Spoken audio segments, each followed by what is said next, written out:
Hey guys! Welcome sa Panlasang Pinoy! Ako po si Vanjo Merano. Gusto ba ninyo ng tortang talong? Tamang-tama dahil ngayong araw, magluluto tayo ng basic na tortang talong. Ito yung pinakasimple at pinakamadaling version. At ito yung mga ingredients na gagamitin natin. Talong at itlog. Gagamit din tayo dito ng mantika, ng asin, pati na rin ng pamintang durog. Umpisa na natin. Ilalagay ko lang yung talong dito sa stovetop. At pagkatapos ay sisindihan lang natin, turn on lang natin yung apoy.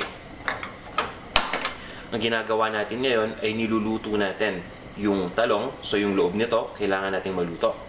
At the same time, kailangan din nating tanggalin yung balat nito. Ito yung pinaka-common na procedure.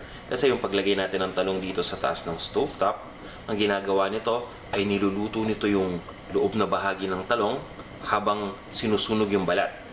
So after nito, madali na nating matatanggal yung balat. Pero siguraduhin lang natin na habang nandito yung talong, babantayan natin. Ang sa ganun ay maging balanced yung pagkakaluto nito. Hindi masusunog kaagad-agad. So nakikita natin na mabilis na naluto yung isang bahagi. So ikutin lang natin ito. Kailangan lang nating bantayan. So hindi natin talaga sinusunog ang talong dito. Pinapainit lang natin ito para bahagya na maluto yung loob sa pamamagitan ng pag-steam. Dahil yung loob ng talong ay may liquid ito, habang iniinit natin yung balat ay nasi-steam yung loob na bahagi. Kaya siya lumalambot. Yan, ikut-ikutin lang natin. Makikita ninyo, unti-unti nang nag-iiba yung kulay, di ba? So babantayan lang natin ito habang ginagawa natin yung procedure.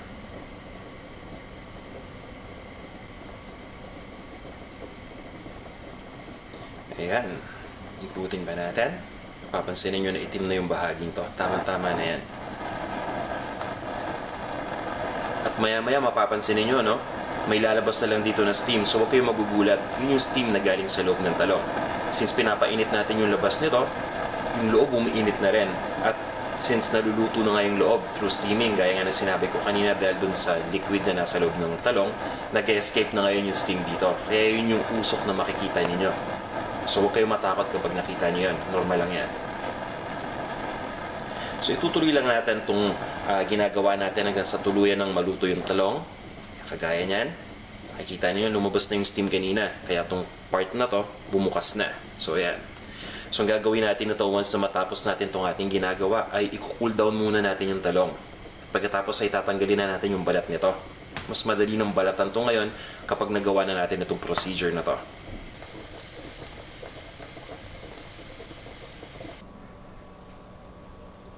Guys, ito na yung talong.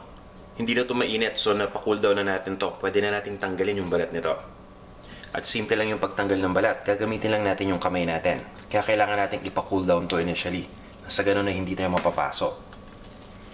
So, ayan, gamitin lang natin yung kamay natin. Mapapansin niyo na napakadali ng tanggalin yung balat nito. Ayan, dahil nga dinirekta natin sa apoy kanina. So, nasunog na yung balat, pero yung loob tamang-tama lang. Ayan.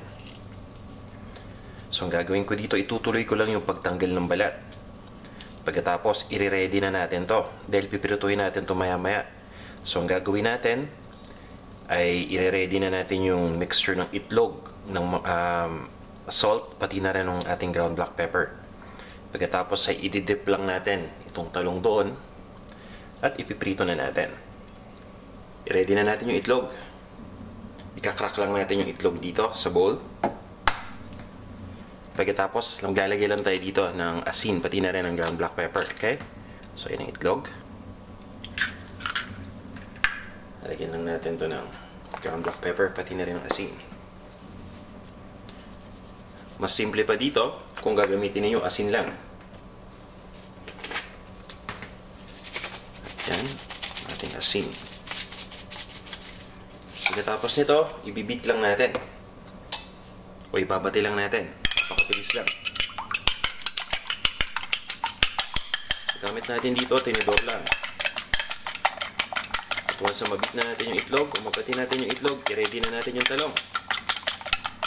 At sa puntong to, magpapainit na rin tayo ng ating kawali. At lalagyan na natin ng mantika. Dahil ang gagawin natin ay ipiprito na natin yung talong pagkatapos nating ma-dip dito sa ating mixture ng egg, ng salt, pati ng ground black pepper. So guys, eto na yung talong. Ready na to. Bago natin i-dip, ganito ginagawa ko. Fina-flatten ko muna to gamit ng tinidor. Ayan.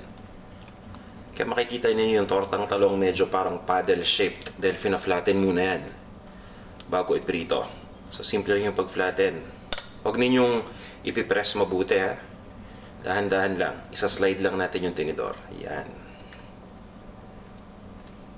Hanggang sa makuha ninyo yung desired na shape na gusto ninyo. Ayan. So pagkatapos nito, i-dip lang natin kagad itong talong dito sa ating itlog. Makikita ninyo, buong-buo pa, diba? So, i-dip lang natin yun ng bahagya. So, isang side, tapos yung pangalawang side. Pagkatapos, guys, iprito na natin ito. Okay, guys, so nagpainit lang tayo ng ating kawali dito. At lalagyan lang natin ng cooking oil. Ayan. Importante dito na i-distribute natin yung cooking oil mabuti.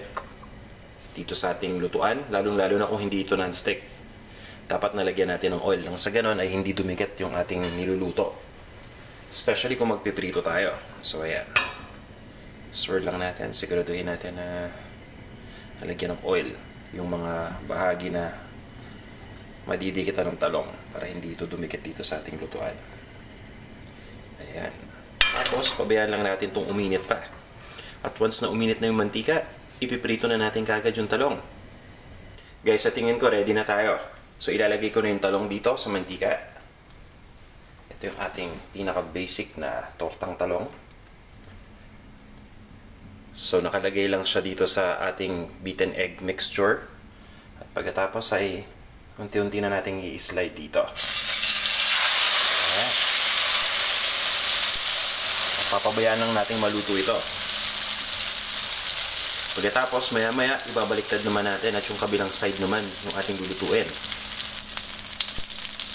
Guys, bago natin ibaliktad, may ginagawa ko dito.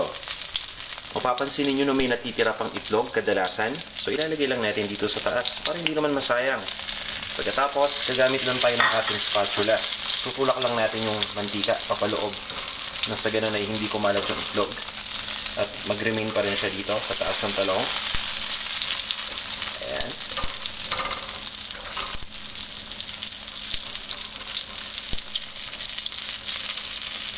Pagkatapos, babalik na rin naman natin to para yung kabilang side. Pero silipin naman natin kung pwede na. Sa tingin ko pwede na.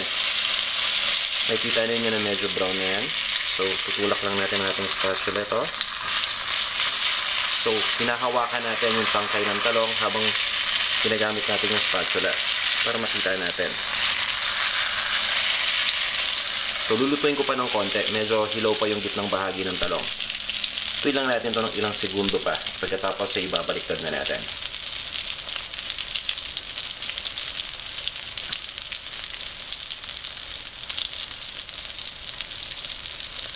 Yan. Sa puntong ito, tingin ko pwede na.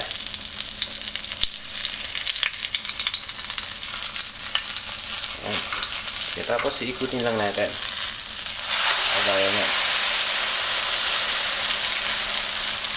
Tutuloy lang natin yung pagluto dito.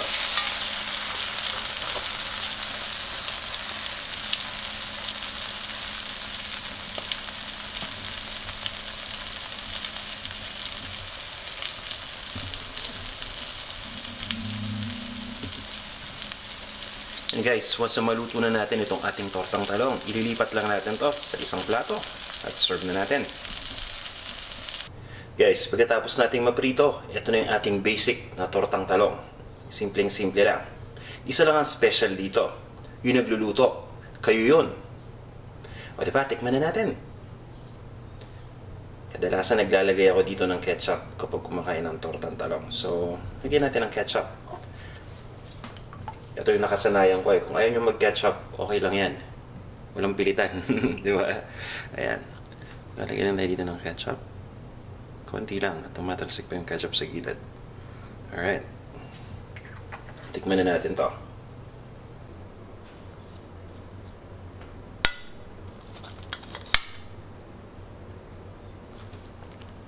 So, tikman tong bahaging to. Ayan guys. Tapos, mas maganda niyan kung yun, tiklopin natin. Diba? Panalong panalo. Parang na-sandwich sa loob yung ketchup. Ayan, oh.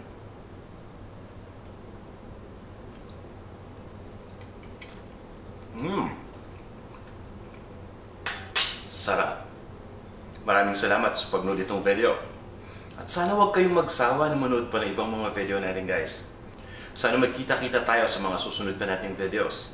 At guys, huwag niyong kalimutan mag-subscribe dito sa ating Panlasang Pinoy YouTube channel. Kung hindi pa kayo nagpa-follow sa Instagram, paki-follow naman po ako at Panlasang Pinoy. Maraming salamat ulit sa panonood nitong video.